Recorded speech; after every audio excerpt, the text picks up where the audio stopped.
Assalamualaikum warahmatullahi wabarakatuh. Oke, saya di sini akan menjelaskan tentang cahaya materi kelas 8 SMP. Ya, cahaya. Ya, langsung saja di situ bisa kita lihat cahaya adalah suatu sumber energi yang berbentuk gelombang elektromagnetik yang kasat mata dengan panjang gelombang sekitar 380 sampai 750 nanometer.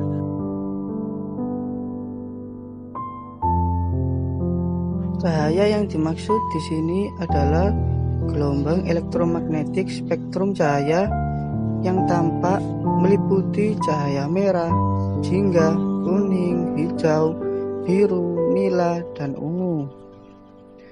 Sebagai salah satu jenis gelombang, cahaya memiliki sifat-sifat tertentu yang bersifat spesifik. Apa saja itu? Ya, yang pertama, cahaya memiliki sifat merambat lurus pada medium yang sama. Yang kedua, cahaya memiliki cepat rambat 3108. Yang ketiga, cahaya merupakan gelombang transversal. Yang keempat, cahaya dapat dipantulkan atau refleksi. Yang kelima, cahaya dapat dibiaskan. Kemudian yang keenam, cahaya dapat dipadukan atau interferensi. Yang ketujuh, cahaya dapat dibelokkan atau difraksi. Dan yang terakhir, cahaya memiliki sifat dualisme. Oke, di sini saya akan membahas satu persatu sifat-sifat dari cahaya tersebut. Yang kedua ada perambatan cahaya. Nah, kenapa kita bisa merasakan hangatnya sinar matahari? Karena cahaya dari matahari itu merambat langsung ke bumi. Cahaya matahari yang menuju ke bulan itu terhalang oleh bumi, sehingga bagian yang terhalang atau umbara tersebut menjadi gelap. Sinar matahari yang merambat hingga hangatnya terasa di bumi. Perambatan sinar matahari itu tidak memerlukan medium. Perambatan ini dinamakan radiasi. Biasanya gelombang bisa merambat jika ada medium. Contohnya gelombang tali yang merambat karena ada udara. Lalu bagaimana dengan cahaya? Hal yang cukup spesial bagi cahaya karena mampu merambat di ruang hampa sekalipun. Contohnya cahaya matahari yang sampai ke bumi. Untuk sampai ke bumi, cahaya matahari harus melalui ruang hampa di luar angkasa. Jika cahaya tidak bisa merambat di ruang hampa, matahari juga tidak akan pernah bisa sampai ke bumi. Kemudian,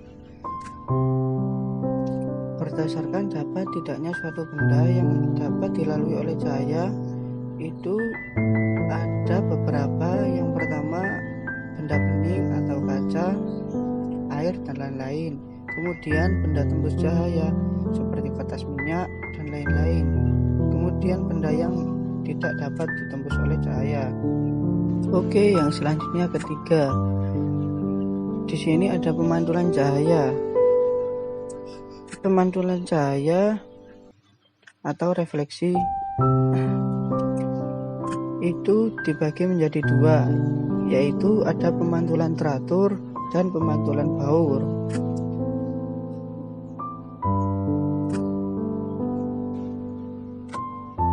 Pemantulan teratur itu terjadi jika berkas cahaya melewati benda yang permukaannya rata, misalnya seperti cermin.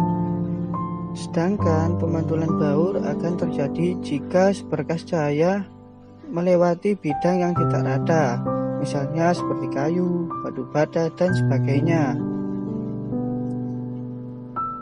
Saat melewati suatu penghalang seperti kayu, tembok, atau besi, cahaya tidak akan diteruskan, melainkan dipantulkan kembali berdasarkan pantulannya. Kemudian yang keempat ada pembiasan cahaya. atau bisa disebut dengan refraksi. Pernahkah kita melihat pensil yang seolah-olah patah saat sebagian pensil tersebut dicelupkan ke dalam air? Pensil tersebut seolah-olah patah. Pada kondisi sebenarnya pensil itu tidak patah. Mengapa bisa demikian? Hal itu karena cahaya melalui dua medium yang berbeda, yaitu dari udara ke air.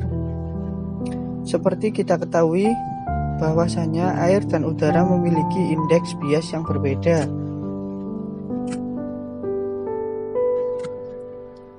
Nah, yang dimaksud dengan indeks bias tersebut adalah suatu peristiwa pembiasan cahaya yang dapat dianalisis berdasarkan indeks bias medium.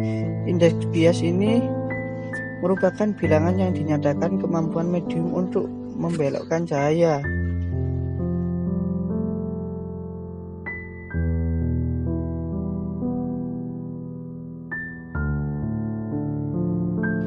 Nah, untuk teman-teman di situ saya juga menyertakan kuis. Untuk nantinya kita bisa belajar bersama. Bisa kita lihat ada dua kuis tersebut.